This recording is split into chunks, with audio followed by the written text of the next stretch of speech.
Değerli hocalarım, kardeşlerim, kıymetli hazirun.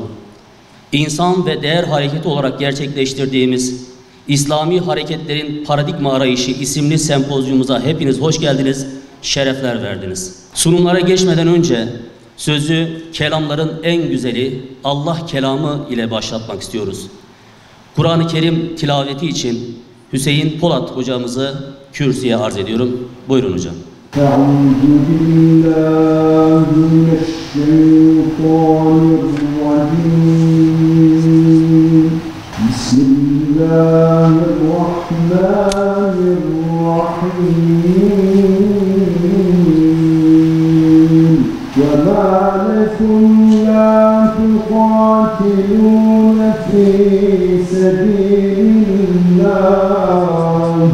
يقولون ربنا واجعل لنا من لدنك الذين آمنوا يقاتلون والذين كفروا يقاتلون كيد الشيطان كان ضعيفا كفوا أيديكم وأقيموا الصلاة كتب عليهم القتال قل متاع الدنيا قليل قل كل من عند الله فما لهؤلاء القوم لا يكادون يفقهون حديثا صدق الله العظيم. Bismillahirrahmanirrahim. Alemlerin Rabbi olan Allah'a hamd, Peygamber Efendimiz'e, onun al ve ashabına selat ve selam olsun. Kıymetli hanımefendiler, beyefendiler, sevgili gençler, uzaktan ve yakından davetimize icabet eden, bizleri yalnız bırakmayan tüm misafirlerimize hoş geldiniz diyor.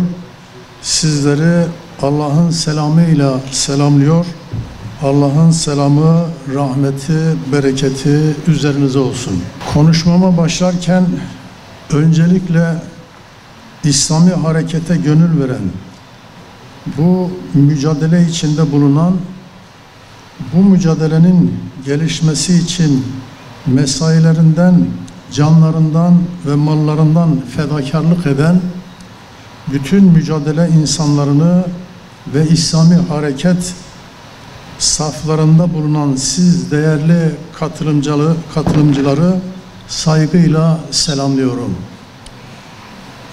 İslami hareketin çağımızdaki öğretmeni Hasan el-Benna'ya, yoldaki işaretlerimizi çizen Seyyid Kutub'a, insanın dört zindanını tanıtan Ali Şeriati'ye, temel dört kavramımızı Kur'an'a göre tanımlayan Mevdudi'ye, Bilge Kral Aliya İzzet Begoviç'e, nesilleri şehadete çağıran Metin Yüksel'e, tekerlekli sandalyesiyle İsrail'in korkulu rüyası Şeyh Ahmet Yasin'e, Rantisi'ye, İsmail Haniye'ye, Rabia Meydanı şehitlerine, Muhammed Mursi'ye, Esma Biltaci'ye selam olsun. Bangladeş'te diktatör Hasina'yı deviren ve ülkeyi terk etmesini sağlayan gençlere selam olsun. Allah'a duamız o ki Bangladeş halkının adalet ve hakkaniyet üzere yönetilmesi ve her türlü diktanın tekrar hayat bulamayacağı bir yönetime kavuşmasıdır. Değerli kardeşlerim, bugün İslami hareketlerin metot ve yöntemlerindeki değişim ve dönüşümlerini konuşmanın ne kadar önem arz ettiğini görmekteyiz. Doğal olarak dünyadaki gelişmeler insanları bir şekilde etkilemektedir. Öyle ki insanlar toplumsal yaşantılarını, o olaylara ve dine bakışını yeniden gözden geçirmeyi gerek duyuyorlar.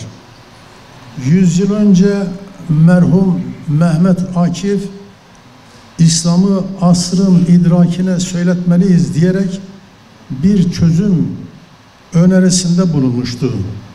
Bizler hem İslam'ı asrın idrakine sunmalıyız, hem de İslami hareketin metot ve yöntemlerini asrın idrakine uygun hale getirmeliyiz. Önce bir giriş yapacağım. İslam dünyası dediğimiz zaman bugün ne anlıyoruz, ne anlamamız lazım?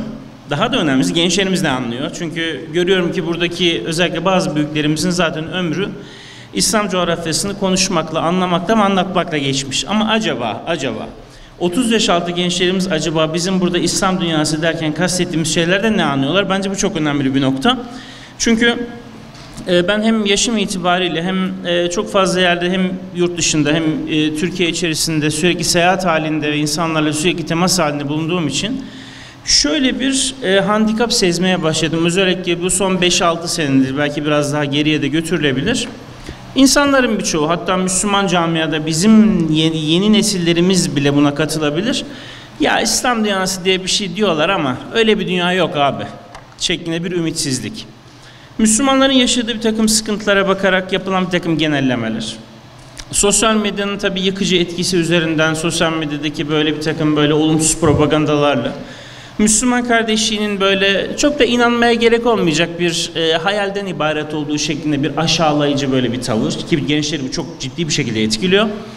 Öbür taraftan tabii Müslümanların da hakikaten durumuna bakınca İslam coğrafyasındaki özellikle belli bölgelere baktığımızda bugün mesela 15-20 yaşındaki bir çocuğa Müslümanlar kardeştir, biz bir vücudun organları gibiyiz, bir binanın tuğlaları gibiyiz, birbirimizi severiz, sevmeliyiz gibi bir takım şeyleri tabii anlatmak da çok kolay değil. Çünkü manzara ortada. Dolayısıyla İslam coğrafyası neresidir? İslam coğrafyası diye bir yer var mıdır? Ümmet nedir? Bizim ümmet diye bir şeyin parçası olmamız gerekir mi? Gerekir ama acaba çocuklara bunu nasıl aktaracağız? Bunlar çok önemli meseleler. Özellikle Türkiye'de hepimizin şahit olduğu bir atmosfer var. Ümmetçilik ya da ümmet diye bir organizmaya, bir yaşayan bir varlığa inanmak sanki böyle geri kalmış bir ideoloji gibi şu anda pompalanıyor. Ümmetçi mesela, dikkat edin özellikle sosyal medyada ümmetçilik, başımıza bela ettiler bu ümmetçiliği deniyor mesela. Ya da işte İslam coğrafyası ya da işte İslam coğrafyasında mülteciler üzerine yapılan tartışmalarda da böyle tabii altını sıyırdığınızda kıpkızıl ve İslam düşmanlığı da görüyorsunuz. Dolayısıyla ben sözlerime başlarken bu problemi önce teşhis etmemiz gerektiğini, yani İslam coğrafyası diye bir yerin varlığına gençliğimizi inandırmanın aslında bugün belki de İslam coğrafyası ile ilgili yapılacak olan çalışmaların temeline yerleşmesi gerektiğini düşünüyorum. Yani bugün baktığımızda bundan işte 30 sene önce, 40 sene önceki 28 Şubat benim lise yıllarıma denk gelir. Buradaki bazı büyüklerimin gençlik fotoğraflarını, görüntülerini de görmüş olduk o vesileyle. Tabii onların için, bizim için, hepimiz için evet bir şeyler ifade ediyor ümmet, İslam coğrafyası. Ama peki kendi nesillerimize bu kaygıyı, bu derdi, bu sıkıntıyı, bu hedefi nasıl aktaracağız? Bence bu çok önemli bir şey. Ben özellikle dediğim gibi 5-6 senedir İslam coğrafyası ile ilgili yaptığım konuşmalarda birdenbire kendimi şunu söylerken buluyorum. Gerek soru cevap fasıllarında gerek böyle ortamın belki de beklediği bir şey olarak. Arkadaşlar ümidinizi kesmeyin. İslam coğrafyası diye bir yer var. Ümidinizi kesmeyin. Biz bir ümmetiz. Ümidinizi kesmeyin. Biz bir vücudun organları gibiyiz. Çünkü inanın böyle hani proje muhatipler vesaireler, özel kolejler, eğitim kurumları birçok yere gittiğim için öyle sorular duyuyorum ki bu salondaki bazı büyüklerim muhtemelen o soruları hayatları boyunca akıllarına bile getirmemişlerdir. Hani kuşak farkını ifade etmek için bunu söylüyorum. İslamcılık bana göre 19. yüzyılda Müslümanların karşı karşıya oldukları meseleleri anlamaya yönelik olarak o yeni durumu yorumlayamak, anlamak ve ona yönelik bir yol haritası çıkarmak üzere yaptıkları teklifin adıdır. Benim bunu bir gelenekten kopuş bu. Yoksa tarihini ta Hazreti Adem'e kadar mı götürürüz tartışmalarına ben girmiyorum, gereksiz. Bana göre İslamcılığın en kısa tanımı şudur. İslamcılık 19. yüzyıl Müslümanlarının yeni fıkıdır. Yeni fıkıdır. Bir fıkıh güncellemesi yapmışlardır ve Müslümanlar 19. yüzyıl şartlarında bir fıkıh inşa etmişlerdir. Onun adına biz bugün İslamcılık diyoruz. Onlar İslamcılık değil de İslamlaşma diyorlar. Mesela Said Halim Paşa'nın Risalesi'nin adı İslamlaşmadır. İslam hareket nedir? Ona geleceğim ama bu fıkhın yeni durum dedik ya, iki veçeli bir meseleyi çözmesi gerekiyordu. Bu fıkhın iki sac ayağını oluşturan şey ise bir dışarıdan bir meydan okuma var, ekonomik bir meydan okuma var, işgaller var, idari iktisadi baskılar altındayız, entelektüel bir meydan okuma var. Artık mesela ben fıkıhçı gibi konuşsam beni başka türlü dinliyorsunuz, sosyolog olarak konuştuğumda beni başka türlü dinliyorsunuz değil mi? İtiraf edelim, sosyoloji mezunu olduğumda biraz havam daha yüksek oluyor benim. Bizim camialarda. Niçin? Modern bilimin böyle bir faikiyeti, bir cazibesi var. Bizim dünyamızda da var yani. Niye?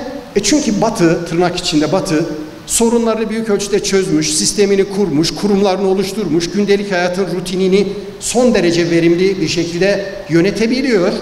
Ve onun bilgi sistemi var. O bilgi sisteminin esasında sosyoloji oluşturuyor. Aslında sosyoloji Batı'nın fıkhıdır. Bizde fıkıh neyse sosyoloji Batı'da odur. Fakat bizim Batı'dan bize yönelen bu meydan okumayı bir şekilde cevaplamamız gerekiyordu. Ama bu kapsamlı bir şeydir. Yani sadece sloganik bir şey değil. İktisadi meydan okumayı cevaplamamız lazım. Mesela Türkiye ne yaptı? Faizi düşürerek yeni bir ekonomik model denemeye kalktı, perişan oldu değil mi? İster dış baskıyla, ister iç dinamiklerle. Ama başaramadı. Çünkü küresel bir ekonomi politik sistem var ve siz bu politik sistemin, ekonomik sistemin dışına çıktığınız anda iş yapamaz hale geliyorsunuz. Bu bir meydan okumadır. Siz faizin, rantın, finansın bizzat kar aracı haline getirildiği bir ekonomik düzlemde Müslümanca bir ekonomik ilişki yürüttüğünüzü iddia edebilir misiniz? Mümkünatı yok. O zaman bunu sizin aşmanız gerekiyor. İdari olarak bu mevcut sistemin ulus devlet yapısı içerisinde iktidardaki şahsın, partinin Müslüman olup olmaması, İslami iddialara sahip olup olmaması önemlidir. Ama tek başına yeterli değildir. Bunu artık Türkiye tecrübesi de dahil birçok İslam ülkesinde gördük. Yetmedi. Sistem içi mücadele imkanlarının sınırları belli. Bu sistem içi mücadele gereksizdir anlamında söylemiyorum. Sınırları belli. Demek ki daha öte, daha büyük bir şeye ihtiyaç var. İkincisi, ben İslamcılığın motto ayetinin Ra'd suresi 11. ayet olduğunu düşünüyorum. Metinlerde öyle geçiyor. Dün hocalarımız da okudular. Estağfirullah. İnnallâhe lâ yugayyiru mâ bi kavmin hatta yugayyiru mâ bi enfusihim. Eğer bir kavim durumu bozulmuş, işleri yolunda gitmiyor haldeyse o kendi yapıp etmelerinin bir sonucudur. Yani Allah bir toplumun durumunu durup dururken bozmuyor.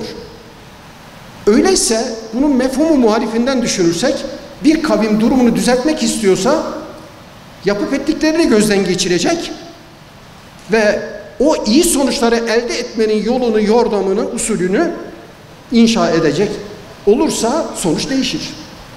Bu hem bir sorun tespitidir hem bir çözüm teklifidir. O zaman bizim içerideki sorunlarımızı da çözmemiz gerekiyordu. İşte orada tamirat, tadilat ve bir yenilenme teklifi vardı. İslamcılığın oluşturduğu fıkhın iki esası budur arkadaşlar. Burada biz bu yeni durumu tecrübe ederken tadilatı, eldeki müktesebatı eleştirel bir muhasebe ve murakabeye tabi tutmamız gerekiyordu. O yüzden İslamcılığın ana dili de bir eleştiri, bir kritik dil her zaman var olmuştur. Geleneğe yönelik de vardır bu dil, modern dünyaya da yönelik bir eleştiri dili vardır. O yüzden geleneği eleştirdiği için İslamcıları gelenekçi taife modernist olmakla suçluyorlar. Geleneğe eleştirel baktığı için.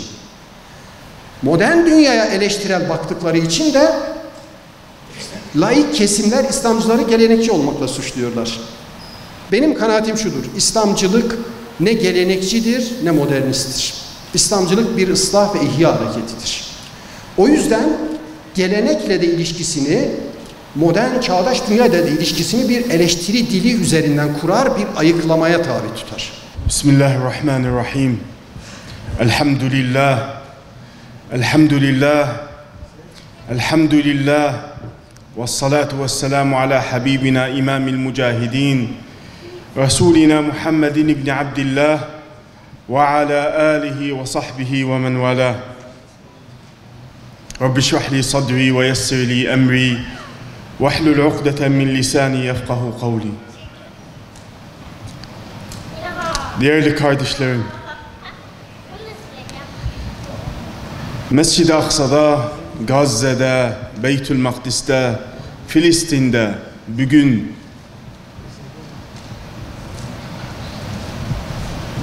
...7 Ekim'den beri durumlarınız, oradaki durumları takip ediyorsunuz. Ama bu mesele 7 Ekim'de de başlamadı. 67'de de başlamadı. 48'de de başlamadı.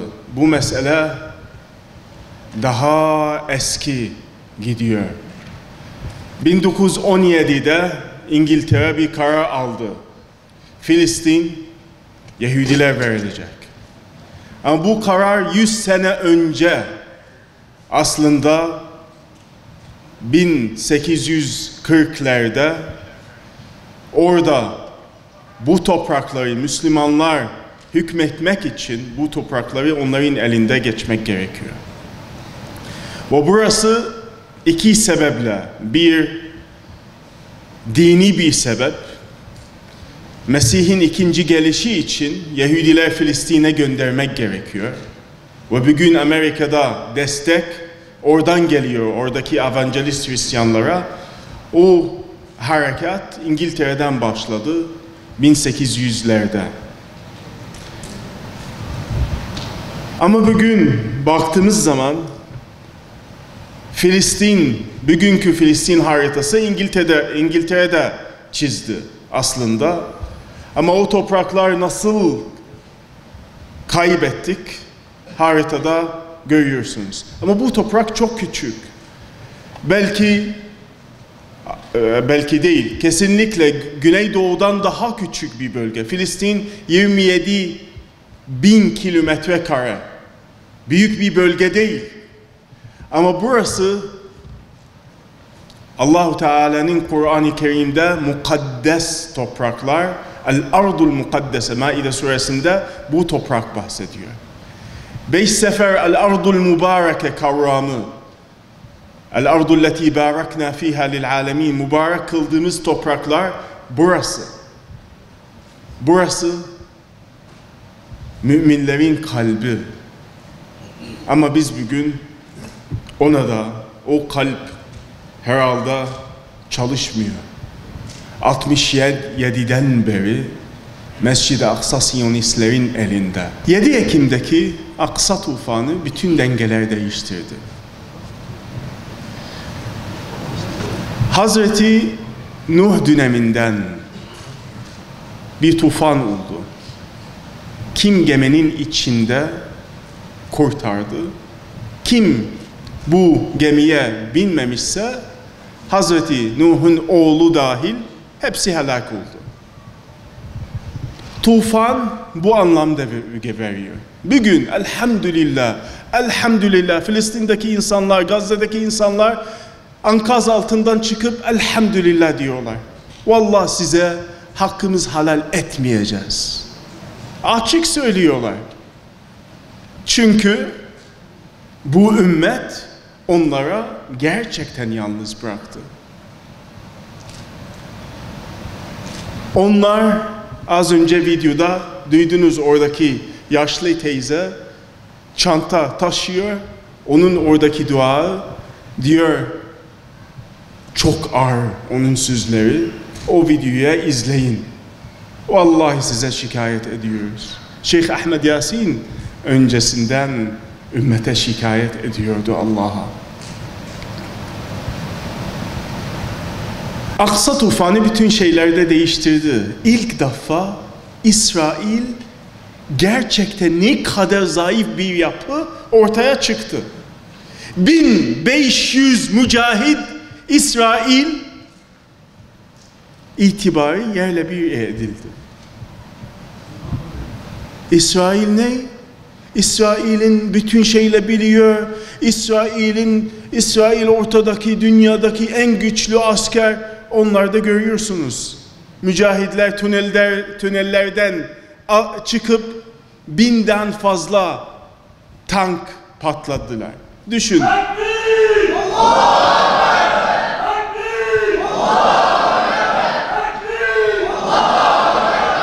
Allahu Ekber. Allah onlardan razı olsun.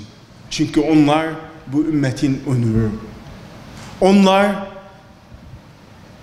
vazgeçmedik, vazgeçmeyeceğiz.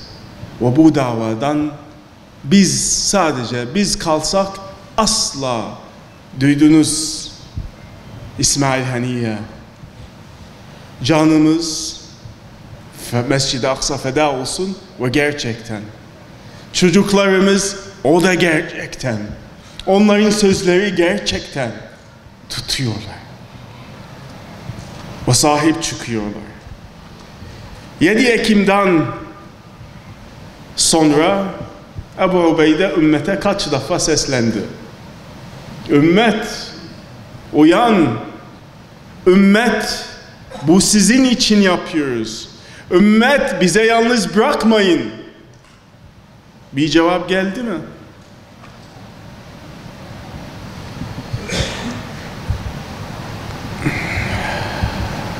Bugün resmi sayıda 40.000'den fazla şehidimiz var. 2 gün önce benim kuzenim şehit oldu. Allah onun şehadeti kabul etsin. Oradaki her gün şehitlerimiz oluyor. Ama oradaki Allah bize yeter diyorlar.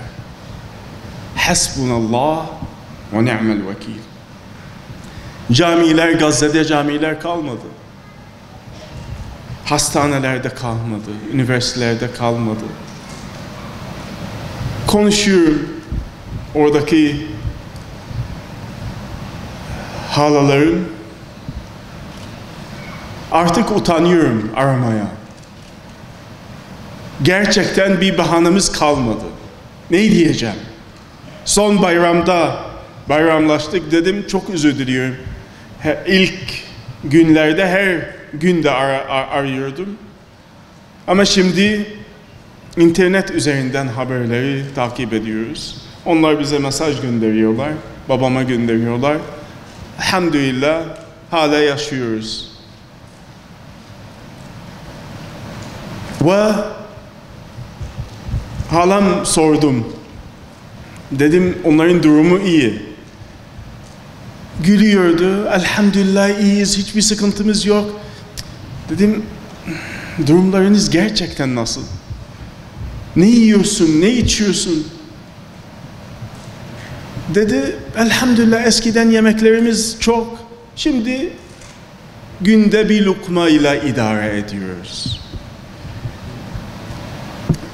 Su vardır. Şimdi günde bir bardak suyu bile içmiyoruz. Ama şikayetçi değiliz. Elhamdülillah.